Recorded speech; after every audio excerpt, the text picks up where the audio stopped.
Peço aos irmãos que abram suas Bíblias no livro de Gênesis, capítulo 31.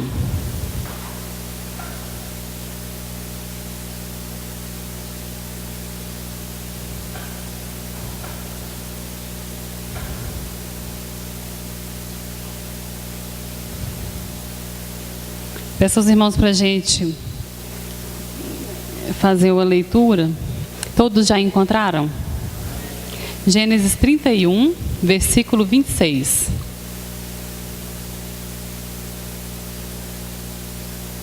Então disse Labão a Jacó: que fizeste que me enganaste e levaste minhas filhas como cativas pela espada? Por que fugiste ocultamente e me enganaste e não me fizeste saber, para que eu te despedisse com alegria e com cânticos ao som de tambores e de harpas? Nem mesmo me permitiste beijar meus filhos e minhas filhas. Fazendo assim, procedeste neciamente. Eu tenho o poder para vos fazer mal, mas o Deus de vosso pai me falou ontem à noite, dizendo: guarda-te, não fales a Jacó nem bem nem mal. Ora, partiste de vez, porque tinha saudade de voltar à casa de teu pai. Mas por que furtaste os meus deuses? Respondeu Jacó a Labão: tive medo, porque pensava que tu me arrebatarias as tuas filhas. Com quem achares os teus deuses, esse não viva.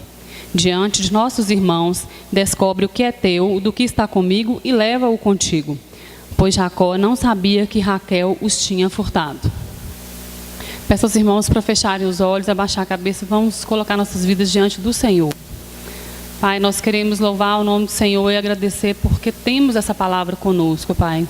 Nós queremos que um dos maiores objetivos da palavra do Senhor nas nossas vidas é nos ensinar e fazer com que daqui, Pai, nós tiremos lições de vida para que nós tenhamos a vida que o Senhor quer que nós tenhamos, uma vida abundante nessa terra e preparados para encontrar com o Senhor na eternidade, Deus. Fala ao nosso coração, continua falando e que o Senhor possa trazer ao nosso coração a verdade do Senhor essa noite, Pai. No nome de Jesus, amém. Irmãos, eu quero começar esse texto falando sobre uma situação que para mim particularmente ela é muito interessante. Eu acho muito interessante a história de gêmeos. Eu acho interessante a concepção de gêmeos.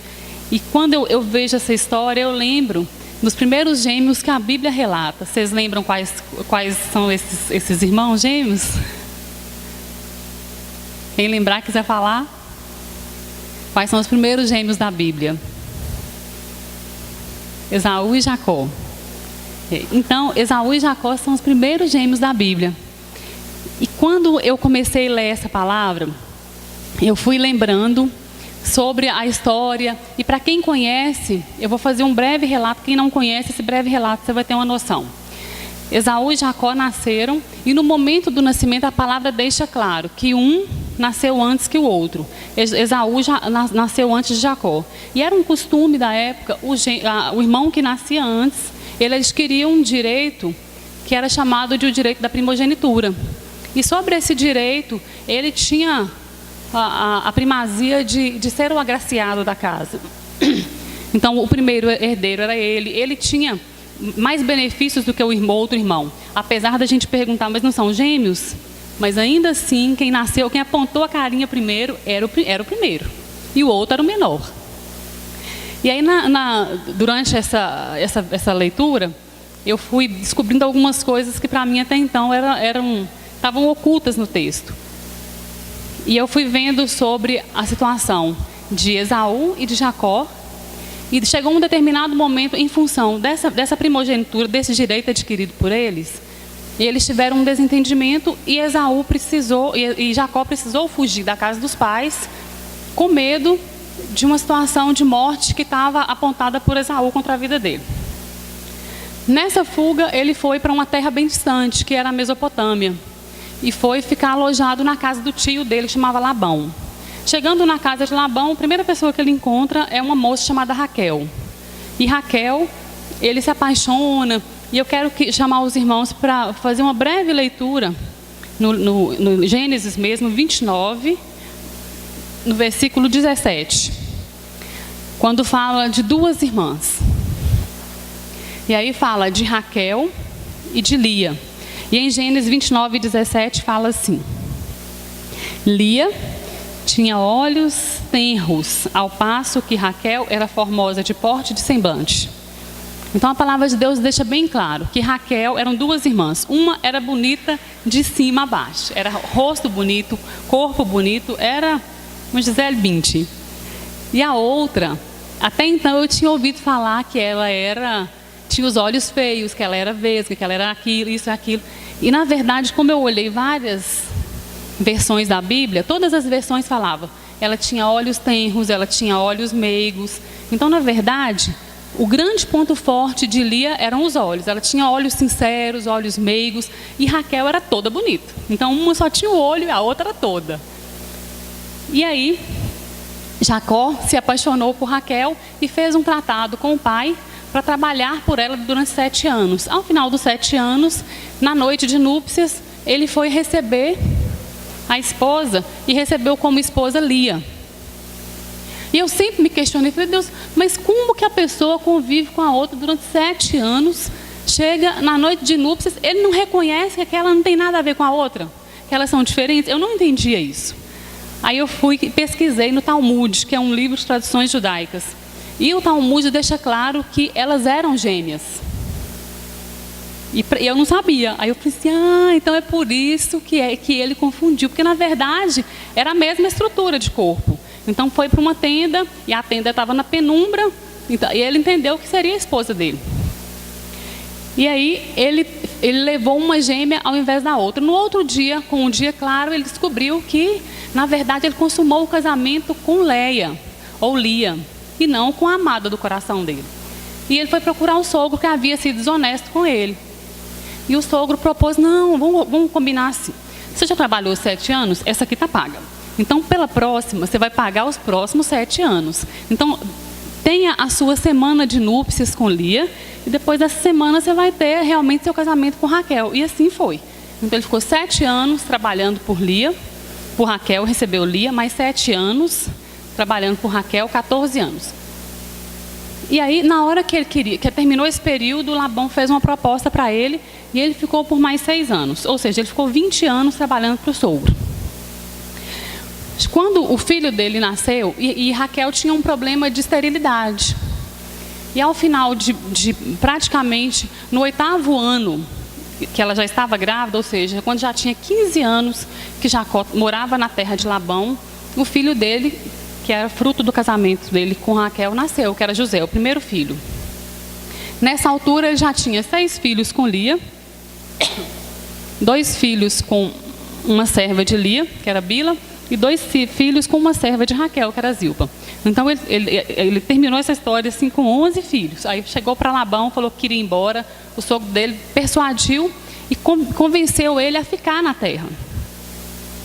E aí ele ficou trabalhando para Labão por mais um determinado tempo.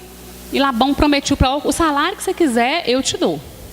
Aí Labão, a palavra de Deus deixa claro, ele ficou 6 anos trabalhando.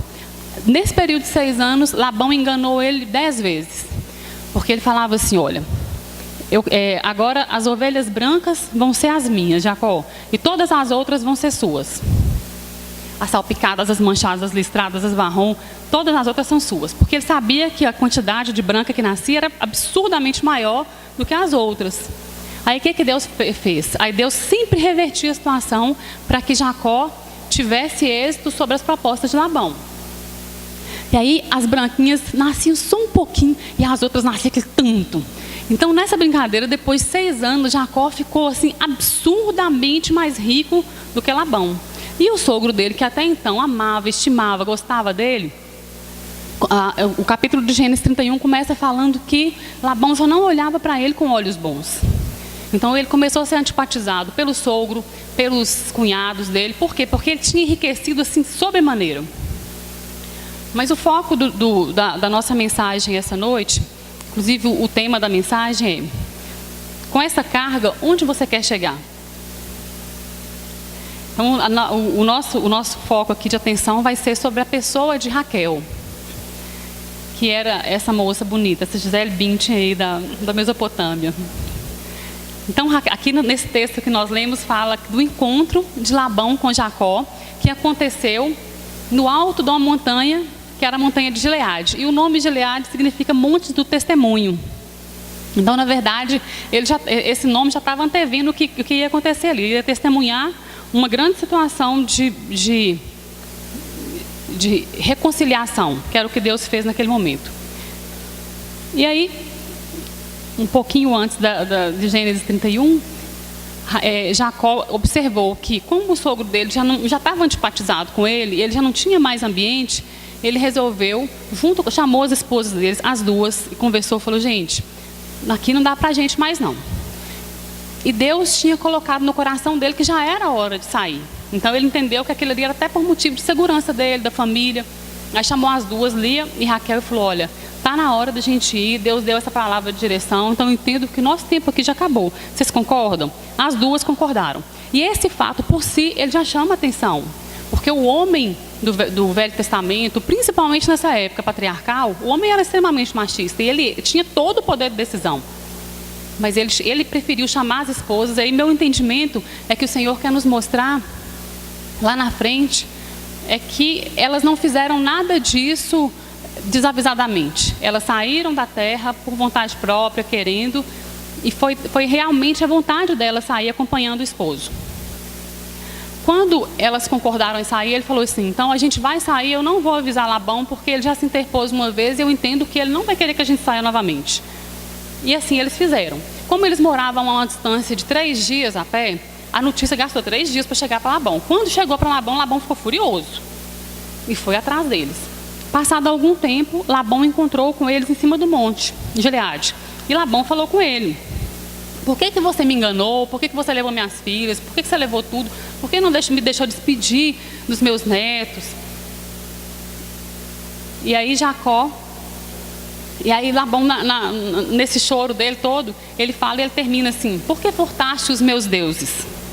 Na verdade, nessa época, na Mesopotâmia, existiam as figuras dos terafins. Os terafins eram os deuses das casas, os ídolos das casas, que podiam tanto ser imagens pequenininhas quanto imagens grandes, mas eram os objetos de adoração que ficavam dentro de casa. E aí e o texto deixa claro que quem levou os terafins, quem roubou os terafins foi Raquel. E era outra coisa que eu não entendia. Eu falava: Deus, como que Raquel sai e leva justamente isso? Para que ela ia levar isso? Eu não entendia por que ela levava esse objeto de adoração. E aí, durante essa semana, além desse texto, Deus me falou, e eu pesquisei em outras fontes, e eu descobri que, na verdade, o terafim, para aquele período da história, para o povo de Israel, ele não tinha um valor como objeto de adoração. O maior valor dele ali era um valor, ele era como se fosse uma escritura. Então, ele era um documento de posse da terra. Então, na verdade, quando você tinha o terafim, você era dono daquilo tudo. Aí, se você pegava o seu terafim e passava para Carlinhos, por exemplo, Carlinhos passava a ser dono desse território inteiro. Então, na verdade, era uma escritura. Quando Labão descobriu que eles tinham fugido, ele foi na casa dele, olhou e sentiu falta dos terafins. Na verdade, quem lê esse texto depois, quem acompanha a história um pouquinho antes, e é uma leitura maravilhosa para a gente fazer, mas você descobre que ele não tinha esse apego familiar, ele não tinha esse apego com as filhas, ele era bem desapegado com relação ao cuidado familiar. Então, essa situação que ele colocou aqui de estou com saudade, vou despedir dos meus netos, minhas filhas, mas cadê meus deuses? Na verdade, ele queria: cadê minha posse? Porque a terra é minha. Então, na verdade, ele não queria falar com os filhos, despedir das filhas. Aquele momento para ele ali era um momento de recuperação. Ele foi eu quero retomar meus deuses. E aí Jacó estava totalmente alheio àquela situação. Ele não sabia daquilo tudo. E ele colocou para Labão que ele realmente não sabia de nada. E ele não sabia. E ele procurou e falou: pode procurar onde você quiser. E eles procuraram. Só que Raquel estava sentada sobre o animal dela. E escondido no animal estavam os deuses. E o primeiro ponto que eu quero falar com os irmãos é: assentada sobre a herança das tradições familiares. Na verdade, quando Raquel ela se assenta sobre aquilo ali, ela mostra quem ela era. Ela mostra que ela era um Labão de saia. Ela mostra que ela era enganadora, igual o pai, que ela era dissimulada, igual o pai, porque Jacó perguntou, falou, eles procuraram por todas as tendas, procuraram pela tenda de Lia, pela tenda dela, depois procurou em todo mundo, mas ela dissimulou o tempo todo, ela fez carinha de paisagem de quem não sabia de nada.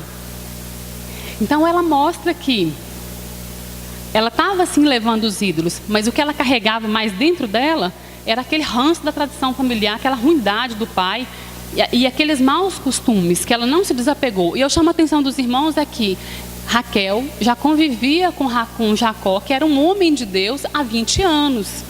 E aí eu penso nos nossos líderes hoje, nos homens, nos pastores, nas mulheres que cercam os líderes, que você convive e às vezes a pessoa, não estou falando isso para dizer que a mulher pastor é igual a Raquel, de jeito nenhum, mas é porque às vezes na liderança a mulher ela quer acabar escondendo um pouco mais o que está dentro dela, porque ela é modelo, ela é exemplo.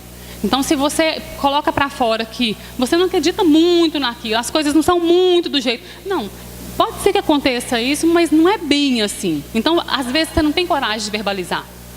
E aquilo tudo fica escondido, mas numa determinada hora vem à tona. Se você não tiver um encontro com Deus, igual Raquel deixou claro que ela orava a Deus, ela tinha uma simpatia por tudo que era de Deus, mas ela não queria um encontro com Ele. E aí a pergunta que eu deixo para os irmãos é, dentro de um contexto de casamento, de um contexto familiar, o que você tem levado de tradição familiar, de herança familiar, para dentro do seu casamento, para dentro da sua família? O que tem deixado afetar as suas relações? O segundo ponto que eu quero que a gente pense junto, irmãos, é que Raquel, na verdade, ela estava assentada sobre a falta de confiança no seu cônjuge.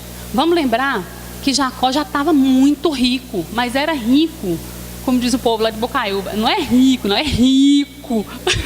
é muito rico. Então ele estava insuperavelmente mais rico do que o sogro.